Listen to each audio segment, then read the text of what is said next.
কোনো তালাক মালাক হয়নি, পরবর্তী সময় কি তারা একসাথে থাকতে পারবে কি?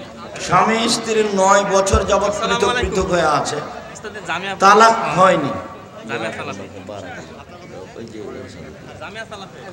৯ বছর কেন, ২০ বছর ৫০ বছরও যদি স্বামী স্ত্রী কথা হয় না কিন্তু তালাক হয়নি, তাদের সম্পর্ক বিচ্ছিন্ন হয়নি।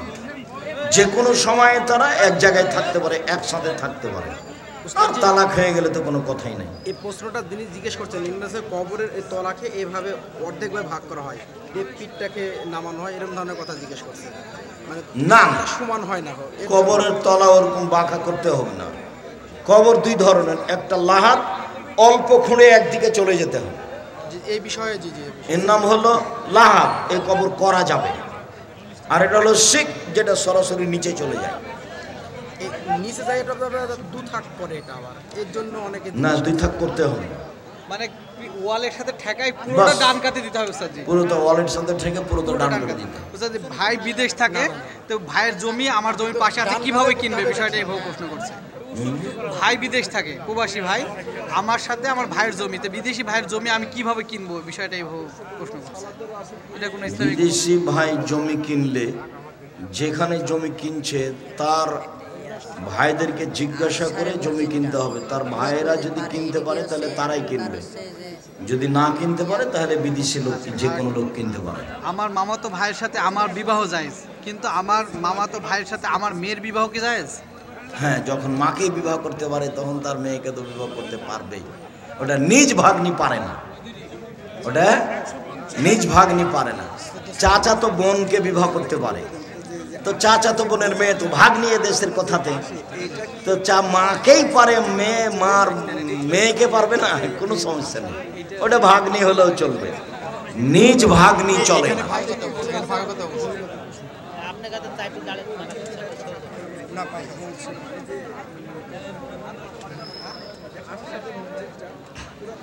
কোনো মানে মহিলা যদি সব সময়ের জন্য মাদ্রাসায় বের হয়, তাহলে সেই মহিলা কি প্রত্যেক ওয়াক্তে উজু করে নামাজ আদায় করতে হবে, নাকি এক ওয়াক্তের উজু দিয়ে আরেক ওয়াক্তের নামাজ আদায় করতে হবে? যতক্ষণ পর্যন্ত উজু ভাঙেনি ততক্ষণ পর্যন্ত সালাত চলবে।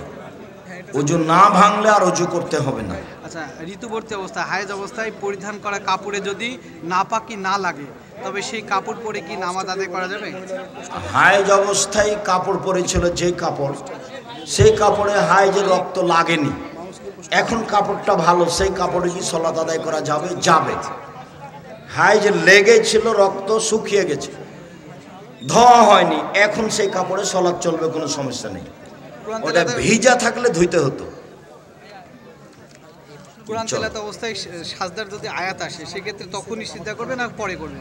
কোরআন তেলাওয়াতের ক্ষেত্রে তখনই সিজদা করা উত্তম, পরে করতে পারে, তবে তখনই করা উত্তম। কোরআন তেলাওয়াতের সিজদা হাতে হাতে করাই উত্তম।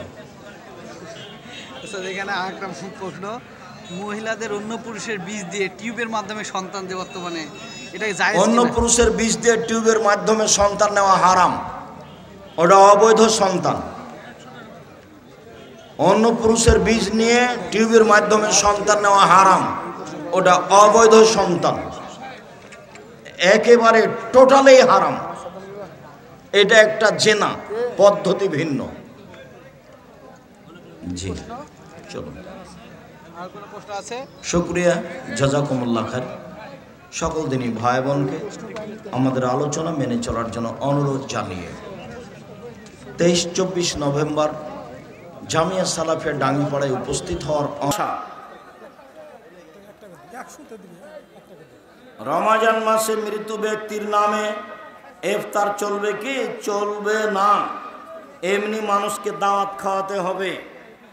ইফতার হয় দান সাদকা, ফকির মিসকিনকে করাতে হবে।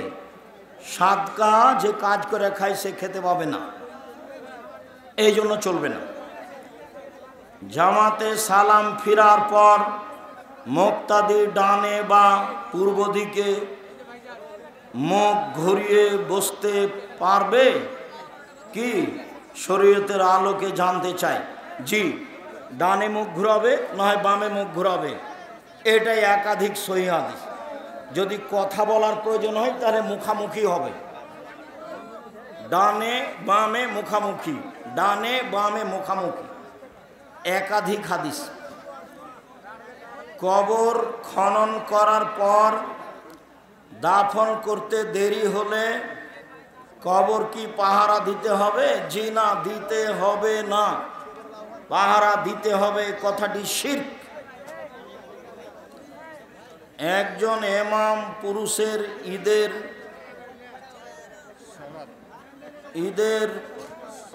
ঈদের সলাত আদায় করার পর মহিলাদের ঈদের সলাত আদায় করতে পারবে কি? আজ থেকে সাপাহার থানায় আর কোনোদিন মহিলাদের সলাত মসজিদে চলিবে না। মহিলারা মাঠে যাবে, জায়গা না থাকলে ধানের কেয়ারে দাঁড়াবে। আব্দুল রাহিম পরের জমি অন্য জমি, তাহলে রাস্তায় দাঁড়াবে। যেখানে হোক পুরুষের সাথে যেতে হবে, জরুরি।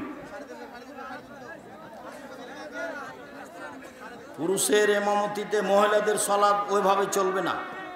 মহিলারা ইমাম হয়ে ঈদের সলাত আদায় করা বিদআত। মহিলাদের ইমামতিতে ঈদের সলাত আদায় করা বিদআত। স্ত্রী মারা গেছে, স্বামী এখনো যৌন ক্ষমতা রয়েছে, কিন্তু সন্তানেরা অর্থের লোভে দ্বিতীয় বিবাহ করাতে দিচ্ছে না, করতে দিচ্ছে। এটা হলো সন্তানদের বোকামি।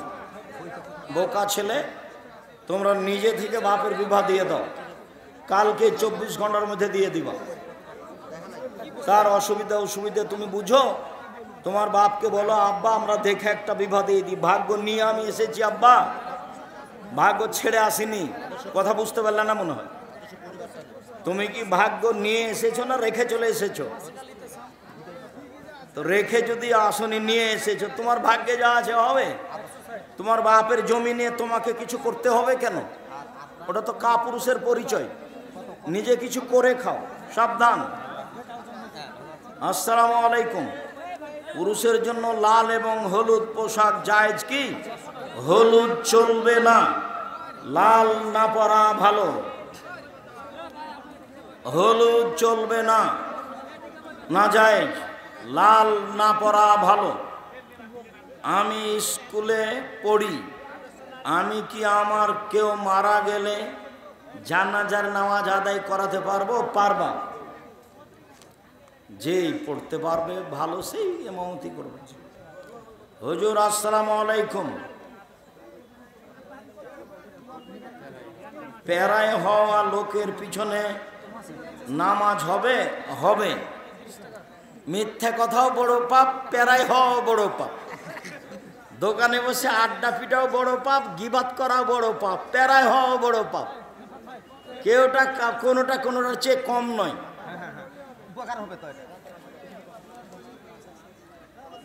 আমার বয়স 16 বছর, আমি এখন ছাত্র, কিন্তু জেনার গুনাহ থেকে রক্ষার জন্য বিয়ে করলে কোনো ক্ষতি হবে? তোমার বাপকে বলো 24 ঘন্টার মধ্যে তোমার জন্য বিবাহ দিয়ে দেয়। বিবাহ করো, জরুরি। আমি একজন ছাত্র, আমার পিতা অবৈধ উপার্জনের সাথে জড়িত, ছাড়তে বললে ছাড়ে না। আমি কি তিনার কাছে থেকে খরচ নিব? পড়া পর্যন্ত নেও, যেদিন ইনকাম করতে পারবে সেদিন আর খরচ নিও না। বলতে থাকিও তোমার আব্বাকে। শায়েখ, আমার প্রশ্ন, হাফ গেঞ্জি বা হাফ শার্ট পরে সলাত হবে কি? সেন্ডো গেঞ্জি গায়ে দিয়ে সলাত হবে না, হাফ শার্ট পরে হবে। সলাতের জন্য এই দুইটা ঢাকা থাকতে হবে, দুই কাঁধ। পাঞ্জাবের তলে থাকলে কোনো সমস্যা নেই। আমাদের দেশে ভালোবাসে না সেন্ডো গেঞ্জি, আলেম ওলামার, না পরাই ভালো। ফুল গেঞ্জি পরে সলাত চলবে। সেন্ডো গেঞ্জি গায়ে দেওয়া যায় না, যায় হারাম নয়। মানুষে খারাপ মনে করে মুরব্বীরা, না পরাই ভালো। বিষয়,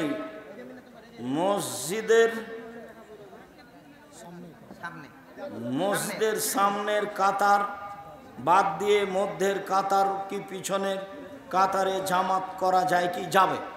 মসজিদের যে কোনো জায়গাতে সলাৎ শুরু করতে পারে, কোনো সমস্যা নেই। প্রমাণে সহি হাদিস আছে। আব্দুল্লাহ বিন ওমর মসজিদে ঢুকেই আগে 2 রাকাত পড়তেন, একটু আগিয়ে গিয়ে আবার পড়তেন, আর একটু আগিয়ে গিয়ে আবার পড়তেন। দিনে রাতে 100 বার কোন তওবার দোয়াটি করব? আস্তাগফিরুল্লাহ ওয়া আতুবু ইলাইহি 100 বার, আস্তাগফিরুল্লাহ আল্লাযী লা ইলাহা ইল্লা হুয়াল হাইয়ুল কাইয়ুম ওয়া আতুবু ইলাইহি 100 বার, রব্বিগফিরলি ওয়া তুব আলাইহি ইন্নাকা আনতাত তাওয়াবুল গাফুর 100 বার। যখন যেটা মনে চাই বলবেন। আমাদের মসজিদে ফজর নামাজের পর একসাথে সকল মুসাল্লি জোরে সূরা ইয়াসিন সহ আরো অনেক দোয়ার আমল করে। এগুলো নাজায়েজ, বিদাত, হারাম কাজ। এসব এলাকায় সাপাহারে চলবে না, বৃহত্তর রাজশাহীতে এসব আমল চলবে না। বেদাতি এলাকায় যেতে হবে। নিজের মতো সালাত হয়ে গেছে, নিজের মতো তাসবিহ তাহলিল করবেন, নিজের মতো কোরআন তেলাওয়াত করবেন। ফরজ সালাতের সময় ইমাম সাহেব তেলাওয়াত করিতেছে, এমন সময় পিছনে মুসল্লির কান্না চলে আসে, অথচ সে কোরআনের অর্থ বুঝে না। অর্থ বুঝুক আর না বুঝুক, কান্না আসবে, এটাই ভালো। কান্না সবারই আসা উচিত। অর্থ না বুঝা পড়তে পারে না যে বলেছে, মহিলা বৈঠকে ওর বাপও জানেন। যারা বড় বড় মুফাসসির তারাই ভালো বুঝতে পারেনি, তার অবুঝটাকে রেখে চলে গেছে কলমে। কেন উনি বললেন যে কোরআন বুঝতে না পারলে কোরআন পড়া হবে না? এটা তো মারাত্মক ভুল কথা। কোরআন বুঝতে পারুক আর না পারুক, কোরআন পড়া শুরু হলে কান্নাকাটি করবে, এটাই সুন্নাত। শায়েখ, আমার প্রশ্ন, মৃত্যুর পর দান কবুল হবে কি? জি হবে।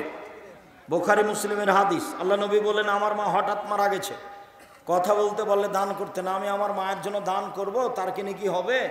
আল্লাহ রাসূল বললেন, নাম আল্লাহ হাসাব, হ্যাঁ তুমি দান করো, তার নেকি হবে।